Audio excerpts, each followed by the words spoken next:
Assalamualaikum warahmatullahi wabarakatuh. Salam sejahtera bagi kita semua. Yang pertama dan paling utama, marilah kita panjatkan puji dan syukur atas kehadirat Allah Subhanahu wa taala yang telah memberikan rahmat, taufik serta hidayahnya kepada kita semua. Tak lupa, sholawat serta salam selalu tercurahkan kepada junjungan kita Nabi Muhammad SAW. Kemudian, terima kasih juga kepada Bapak dosen serta teman-teman mahasiswa semuanya yang telah menyempatkan waktunya pada kesempatan kali ini. Sebelumnya, perkenalkan, nama saya Lukman Hakim, di sini sebagai moderator, serta teman-teman saya yang pertama adalah Muhammad Sobi Kurnawan, yang kedua adalah Novia Naminatus Silva, dan yang ketiga adalah Umi Latifatul Afifah. Kami dari kelompok 7 akan mempresentasikan materi mengenai filsafat barat kontemporer. Berikut kepada para pemateri, saya persilahkan. Terima kasih kepada moderator. Saya Novia Naminatus Silva akan menerangkan tentang sejarah munculnya filsafat barat kontemporer. Filsafat kontemporer adalah periode dalam sejarah filsafat barat yang dimulai pada akhir abad ke-19, ditandai dengan suatu proses profesionalisasi disiplin keilmuan filsafat dan munculnya filsafat analitik dan filsafat kontinental beserta perbedaan di antara kedua kubu filsafat ini. Di antara kedua kubu filsafat ini, istilah filsafat kontemporer adalah bagian dari terminologi teknis dalam filsafat yang mengacu pada teknis tertentu dalam sejarah filsafat barat. Namun demikian, ungkapan ini sering diracungkan dengan filsafat modern, filsafat pasca modern, penggunaan frase non teknis yang mengacu pada kerja-kerja risalah filsafat terkini. Baik, saya di sini akan menjelaskan perkembangan filsafat barat kontemporer. Filsafat barat kontemporer berawal dari abad ke-30. Perkembangan filsafat pada zaman ini tidak terlepas dari pengembangan filsafat zaman sebelumnya, yaitu filsafat zaman modern. Dalam kata lain, sebagai pematangan lebih lanjut dan meluas dari filsafat modern.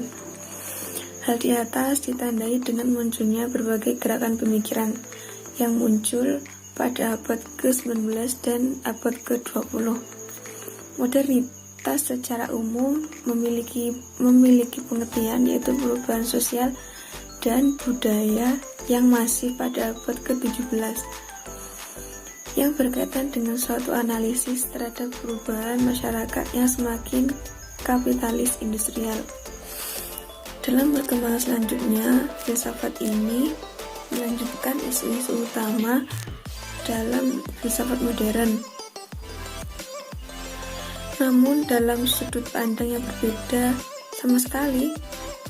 Isu tersebut antara lain metafisika, epistemologi, antropologi, atau itu yang bisa disebut humanisme, dan masih banyak lagi.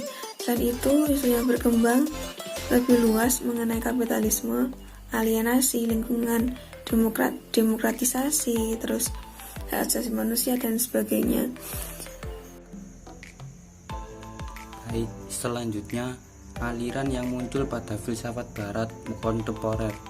Aliran-aliran yang muncul dan berpengaruh pada abad 20 adalah pragmatisme, fenomenologi, eksistensialisme, filsafat analitis (filsafat bahasa), strukturalisme, dan postmodernisme. Berdasarkan pembahasan di atas dapat disimpulkan sebagai berikut. 1. Sejarah filsafat kontemporer dipengaruhi oleh filsafat sebelumnya, yaitu filsafat modern, yang masih banyak kekurangan, sehingga filsafat kontemporer menyempurnakan filsafat modern dengan kebebasan tanpa aturan yang mengikat. 2. Perkembangan filsafat barat kontemporer ditandai dengan pemikiran abad 20 yang berpendapat bahwa filsafat barat kontemporer memiliki ciri khas tersendiri, yaitu desentralisasi manusia. Subjek manusia tidak lagi dianggap sebagai pusat kenyataan, dan yang menggantikan antroposentrisme adalah desentralisasi manusia. Bahasa sebagai subjek kenyataan, makanya kemudian lebih disebut abad logosentris. Yang ketiga, aliran-aliran yang muncul pada filsafat barat kontemporer, diantaranya pragmatisme, fenomenologi, eksistensialisme, filsafat analitis, strukturalisme, postmodernisme. Baik, terima kasih kepada para pemateri yang sudah menyampaikan materi-materinya. Semoga bermanfaat kepada para audiens. Selanjutnya, saya mohon maaf apabila kelompok kami ada kesalahan atau kekurangan dalam penyampaian pada presentasi kali ini. Billahi taufiq wal hidayah. Wassalamualaikum warahmatullahi wabarakatuh.